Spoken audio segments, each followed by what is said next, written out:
Hello guys, good morning. So ಎಲ್ಲರೂ ಹೇಗಿದ್ದೀರಾ?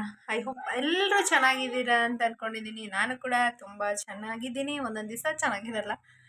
So ಸ್ವಲ್ಪ ಸ್ವಲ್ಪ ಬ್ಯಾಕ್ ಪೇನು ಕೂಡ ಸ್ಟಾರ್ಟ್ ಆಗಿಬಿಟ್ಟಿದೆ. ಇವಾಗ ಆ್ಯಕ್ಚುಲಿ ಅಂಗಡಿಗೂ ಕೂಡ ಹೋಗಬೇಕು. ನೋಡಿ, ನನ್ನ ಮೂಗ್ಬೊಟ್ಟು ಕಳೆದೋಗಿದೆ. ಸೊ ಇವಾಗ ಒಂದು ಹೊಸ ಮೂಗ್ಬೊಟ್ಟು ತೊಗೊಂಬರೋಣ ಅಂತ ಹೋಗ್ತಾ ಇದ್ದೀನಿ. ಸ್ಕೂಲ್ ರಜೆ ಇದ್ರೆ ಮನೇಲಿ ಎಷ್ಟು ವಟ ವಟ ವಟ ವಟ ಅಂತ ಇರ್ತಾರೆ. So welcome back to Lakshmi Lokesh YouTube channel guys. So ಇವತ್ತಿನ ಬ್ಲಾಗಲ್ಲಿ ಆ್ಯಕ್ಚುಲಿ ಮನೆ ಹತ್ರ ಏನೇನು ಕೆಲಸ ಮಾಡ್ತಿದ್ದಾರೆ ಅನ್ನೋದನ್ನ ಶೇರ್ ಮಾಡ್ತೀನಿ. ಸೊ ಫುಲ್ ಕಂಪ್ಲೀಟ್ ವುಡ್ ವರ್ಕ್ದೆಲ್ಲ ಮುಗ್ದಿದೆ ಅಂತ ಅಂದ್ಕೊತೀನಿ. ಕಂಪ್ಲೀಟಾಗಿ ಮುಗ್ದಿಲ್ಲ, ಬಟ್ ಎಷ್ಟು ಮಟ್ಟಿಗೆ ಮಾಡಿದ್ದಾರೆ ಅನ್ನೋದನ್ನು ಕೂಡ ಶೇರ್ ಮಾಡ್ತೀನಿ. ಈಗ ಆ್ಯಕ್ಚುಲಿ ಅದೇ ನಾನು ಹೇಳ್ದಂಗೆ ಅಂಗಡಿ 3 ದಿವಸ ಆಯಿತು ಕಳೆದೋಗಿ, ಬಟ್ ತೊಗೊಂಬರೋಕ್ಕಾಗಲಿಲ್ಲ. ಈಗ ಹೋಗಿ ತೊಗೊಂಬರ್ಬೇಕು. ಸ್ಕೂಲ್ ರಜೆ ಇದ್ರೆ ಇವ್ರ ಹತ್ರ ತಲೆ ತಿನ್ನೋದೇ ಆಗುತ್ತೆ. ನಿಧಾನ. ಸೊ ಬನ್ನಿ ಹೋಗೋಣ. ಇವ್ನು ನೋಡಿ, ಕಾಸು ದುಡ್ಡು ಎರಡು ಇಟ್ಕೊಂಡು ರೆಡಿ ಆಗ್ಬಿಟ್ಟಿದೆ ಅಂತ ತೋರಿಸ್ತೀನಿ. ಬರ ಇಲ್ಲಿ, ತೋರಿಸ್ವಾ ಇಲ್ಲಿ ದುಡ್ಡು. ಎಲ್ಲಾದರೂ ಹೋಗ್ಬೇಕು ಅಂದರೆ ಸಾಕು, ಗುಂಡಣ್ಣ ಫಸ್ಟ್ ರೆಡಿ ಆಗ್ಬಿಡ್ತಾನೆ. ಎಲ್ಲ ಕಾಸು ಬಿಡು ರಿತೀಕ್ಷಾ, ಕಾಸು ತೋರಿಸು. ಇಲ್ಲಿ ಅಲ್ಲಿ ಕಾಸು ಕಾರ್ಕಿ ಎರಡು ಇಟ್ಕೊಂಡ್ಬಿಡ್ತಾನೆ ಇವನು. ಹೋಗೋಣ. ಅಲ್ಲಿ ಬಾಯ್ ಮಾಡೋರ್ಗೆ ಬಾಯ್. ಅಪ್ಪನ ಹತ್ರ ಇದೆ, ಕೈಯಲ್ಲಿ ದುಡ್ಡಿದೆ ಅಲ್ವೇ ನಮ್ಮ ಮೊಟ್ಟು ಪಟ್ಲು. ಸೊ ಬನ್ನಿ ಹೋಗೋಣ. ಎಂತ್ರಲ್ಲಿ ಹೋಗೋಣ? ಕಾರು ನಡೆಯಲೇ, ಬೈಕಲ್ಲಿ ಹೋಗೋಣ. ಸೊ ಬನ್ನಿ ಗಾಯ್ಸ್, ಅಂಗಡಿಗೆ ಹೋಗಿ ಅಲ್ಲಿಂದ ಬಂದು ಬ್ಲಾಗ್ ಕಂಟಿನ್ಯೂ ಮಾಡ್ತೀನಿ. ರೂಮ್ ಲೈಟ್ ಆಫ್ ಮಾಡ್ರಿ ದೀಕ್ಷಾ. ನನ್ನಂತೂ ಮೂಗ್ಬೊಟ್ಟು ಕಳೆದೋಗಿತ್ತು. 3 ಡೇಸಿಂದ ಹಂಗೆ ಇದ್ದೆ. ಸೊ ತೊಗೊಳೋದು ಬೇಡ ಬೇಡ ಅಂದ್ಕೊಂಡೆ. ನಮ್ಮ ಅಮ್ಮನೇ ಬೈದು ಕೊಟ್ಟು ಕಳಿಸಿದ್ರು. ಸೊ ಹಾಗೆ ಇರಬಾರ್ದು, ಹೋಗು ತೊಗೊಂಡೋಗು ಅಂಥೇಳಿ. ಸೊ ನೋಡೋಣ ಅಂತ ಹೇಳಿ ಹೋದ್ವಿ. ಯಾಕೆಂದರೆ ದೊಡ್ಡದೆಲ್ಲ ತುಂಬ ಕಾಸ್ಟ್ಲಿ ಇತ್ತು. ನನಗೆ ದೊಡ್ಡದು ಅಷ್ಟು ಇಷ್ಟ ಆಗಲ್ಲ. ಸೊ ನಾನು ಚಿಕ್ಕದೇ ಹುಡುಕ್ತಾ ಇದ್ದೆ. ನಾವು ಹೋಗಿದ್ದು ಇಲ್ಲೇ ನಮ್ಮ ಗಣಸಿ ಅಂಗಡಿಯಲ್ಲೇ ತೊಗೊಂಡು ಬಂದಿದ್ದು. ಇನ್ನು ನಮಗೆ ಯಾವ ಥರದ್ದು ಬೇಕೋ ಆ ಥರದ್ದು ಸೆಲೆಕ್ಟ್ ಮಾಡಿಕೊಂಡು ಒಂದು ಸಣ್ಣ ಮೂಗ್ಬೊಟ್ಟು ತೊಗೊಂಡ್ವಿ. ಅದಕ್ಕೂ ಇಷ್ಟೊಂದು ಕಾಸ್ಟ್ಲಿನ ಅಂತ ಅಂದ್ಕೊಂಡಿರಲಿಲ್ಲ. ನನ್ನ ಮಗಳು ಕೂಡ, ಅಮ್ಮ ನಿನಗೆ ನಾನು ಸೆಲೆಕ್ಟ್ ಮಾಡ್ತೀನಿ ಅಂತ ಅವಳು ಬಂದಳು. ಋತ್ವಿಕ್ನ ಆ್ಯಕ್ಚುಲಿ ಅವ್ರ ಅಪ್ಪ ಎತ್ಕೊಂಡಿದ್ದಾರೆ. ರಿತೀಕ್ಷಾ ನನ್ನ ಇಷ್ಟ ಆಗಿರೋದು ತೊಗೊಳಮ್ಮ ಅಂತ ಹೇಳ್ತಾಯಿದ್ಲು. ಬಟ್ ತುಂಬ ದೊಡ್ಡದಾದರೆ ನನಗೆ ಚೆನ್ನಾಗಿ ಕಾಣಿಸಲ್ಲ ಅಂತ ಹೇಳಿ, ಬೇಡಮ್ಮ ಚಿಕ್ಕದೇ ತೊಗೋತೀನಿ ಅಂತ ಹೇಳ್ತಾಯಿದ್ದೆ. ಇನ್ನು ಫೈನಲಿ ನನಗೆ ಯಾವ್ದು ಇಷ್ಟನೋ ಆ ರಿಂಗ್ ತೊಗೊಂಡು ಬಂದೆ. ಸೊ ಮನೆಗೆ ಹೋಗಿ ಅದೆಷ್ಟು ಏನು ಅಂತ ಹೇಳ್ತೀನಿ ಗೈಸ್. ಹೋಗಿ ಈಗಷ್ಟೇ ಮೂಗ್ಬೊಟ್ಟು ಕೂಡ ತಗೊಂಡು ಬಂದೆ ಗೈಸ್. ಇಷ್ಟೊಂದು ಕಾಸ್ಟ್ಲಿ ಇರುತ್ತೆ ಅಂತ ಅಂದ್ಕೊಂಡಿರಲಿಲ್ಲ. ಒಂದು ಮೂಗ್ಬೊಟ್ಟಿಗೆ 800 ರೂಪಾಯಿ ಅಂತೆ. ಈಗ ಅದನ್ನ ಇಟ್ಕೊಂಡು ತೋರಿಸ್ತೀನಿ ನೋಡಿ ಹೆಂಗಿದೆ ಅಂತ. ನಾನು ಯೂಶಲ್ ಆಗಿ ಚಿಕ್ಕದೇ ತೊಗೊಳೋದು. ಸೊ ಅದು ಹಾಕ್ಕೊಂಡು ಹಿಂಗೆ ಎಕ್ಸ್ಪ್ರೆಷನ್ ಕೊಡ್ತಾ ಇದ್ದಾನೆ ನೋಡಿ. ಇನ್ನು ಅದು ಹಾಕ್ಕೊಂಡು ತೋರಿಸ್ತೀನಿ ಯಾವ ಥರ ಇದೆ ಅಂತ. ಅಷ್ಟೊಂದು ಕಾಸ್ಟ್ಲಿ ಇನ್ನು ಚಿನ್ನ ಎಲ್ಲ ಹೆಂಗೆ ತೊಗೊಳೋದು ಅಂತಲೇ ಗೊತ್ತಿಲ್ಲ. ಇವನಿಗೆ ಏನೋ ಒಂಥರ ಗೈಸ್, ಫೋನ್ ತೊಗೊಂಡ್ರೆ ಸಾಕು ಬ್ಲಾಗ್ ಮಾಡೋಕ್ಕೆ. ಕಿಚ್ಚಕ್ಕೆ ಸ್ಟಾರ್ಟ್ ಮಾಡಿಬಿಡ್ತಾನೆ. ಬನ್ನಿ ಹಾಕ್ಕೊಂಡು ತೋರಿಸ್ತೀನಿ ಗೈಸ್. ನೋಡಿ ಹಾಕೊಂಡ್ಮೇಲೆ ಹೆಂಗೆ ಕಾಣಿಸ್ತಾ ಇದೆ ಅಂತ.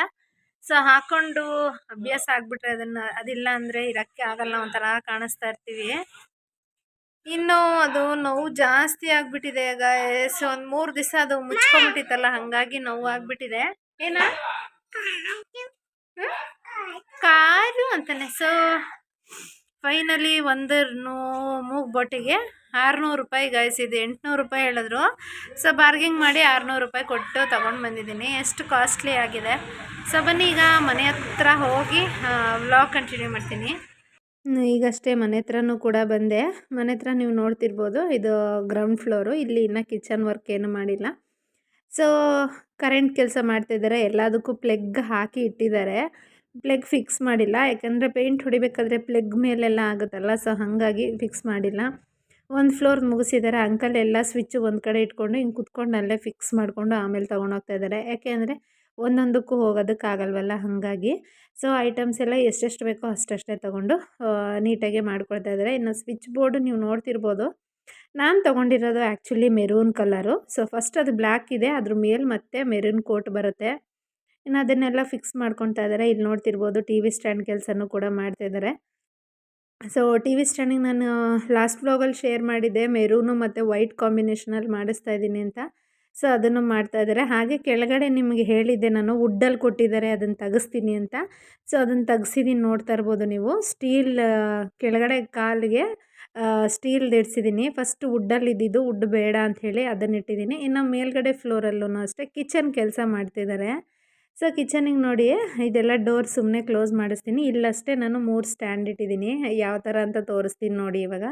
ಸೊ ಫಸ್ಟ್ ಬಂದು ನಾನು ಸ್ಪೂನು ಮತ್ತು ಸೌಟ್ಸು ಆ ಥರ ಇಟ್ಕೊಳೋದಕ್ಕೆ ಮಾಡಿಸಿಟ್ಟಿದ್ದೀನಿ. ಆಮೇಲೆ ಸೆಕೆಂಡ್ರಲ್ಲಿ ಬಂದು ಈ ಉಪ್ಪು, ಮೆಣಸಿನ ಪುಡಿ ಈ ಥರ ಏನಾದರೂ ಇಟ್ಕೋತಾರಲ್ಲ ಅದು ಇದರಲ್ಲಿ ಇಟ್ಕೊಳ್ಳಿ ಅನ್ನೋ ಇಂಟೆನ್ಷನಲ್ಲಿ ಅದನ್ನು. ಇನ್ನು ಕೆಳಗಡೆ ಬಂದು ತಟ್ಟೆ ಸ್ಟ್ಯಾಂಡು.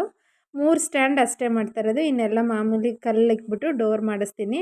ಮೇಂಟೆನೆನ್ಸು ಈಸಿ ಮತ್ತು ಚೆನ್ನಾಗೂ ಕಾಣಿಸುತ್ತೆ, ರಿಸ್ಕು ಇರಲ್ಲ, ಬಜೆಟು ಕಡಿಮೆ ಆಗುತ್ತೆ. ಸೊ ಹಾಗಾಗಿ ಇದನ್ನು ಸೆಲೆಕ್ಟ್ ಮಾಡಿದ್ದೀನಿ ಗೈಸ್.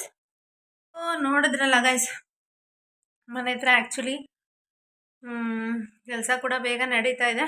ಇನ್ನೊಂದು ಅಪ್ರಾಕ್ಸಿಮೇಟ್ಲಿ ಹೇಳಬೇಕು ಅಂದರೆ ಇನ್ನೊಂದು 2 ವೀಕ್ಸಲ್ಲಿ ಎಲೆಕ್ಟ್ರಿಷಿಯನ್ ಕೆಲಸ ಮತ್ತು ಪೇಂಟಿಂದು ಆಮೇಲೆ ಕಾರ್ಪೆಂಟ್ರದ್ದು ಕೆಲಸ ಮುಗಿಯುತ್ತೆ. ಸೊ ಏಪ್ರಿಲ್ಗೆ ಗೃಹ ಪ್ರವೇಶ ಇಟ್ಕೊಂಡಿರೋದ್ರಿಂದ ತುಂಬ ದಿನ ಟೈಮ್ ಇದೆ ನಮಗೆ. ಮಾರ್ಚ್ ಅಥವಾ ಫೆಬ್ರವರಿ ಎಂಡಿಂಗಲ್ಲಿ ಟೈಲ್ಸ್ ವಾಶ್ ಮಾಡಿಸ್ಬೇಕು ಅಂದ್ಕೊಂಡಿದ್ದೀನಿ. ಇನ್ನು ಅಲ್ಲೆಲ್ಲ ನೋಡ್ಕೊಂಡು ಬಂದು ಈಗಷ್ಟೇ ಬಂದು ಅನ್ನಕ್ಕೆ ಇಡ್ತಾಯಿದ್ದೀನಿ. ಟೈಮ್ ಆಗಿದೆ, ಋತ್ವಿಕ್ ಇರೋದ್ರಿಂದ ಅವನಿಗೂ ಕೂಡ ಟೈಮ್ಗೆ ಮುಗಿಸ್ಕೋಬೇಕಲ್ಲ. ಸೊ ಹಾಗಾಗಿ ಈಗಷ್ಟೇ ಬಂದು ಮನೆ ಹತ್ರನೂ ಕೂಡ ನೋಡಿಕೊಂಡು ಮನೆಗೆ ಬಂದು ಅನ್ನಕ್ಕೆ ಇಟ್ಟಿದ್ದೀನಿ. ಆಗಲೇ ನಾನು ಹೇಳ್ತಾ ಇದ್ದೆ ಎಲ್ಲ ಕಿಚನ್ದು ವಾರ್ಡ್ರೋಬ್ದೆಲ್ಲ ಸೆಟ್ ಮಾಡಿದ್ದಾರೆ ಅಂತ ಹೇಳಿ.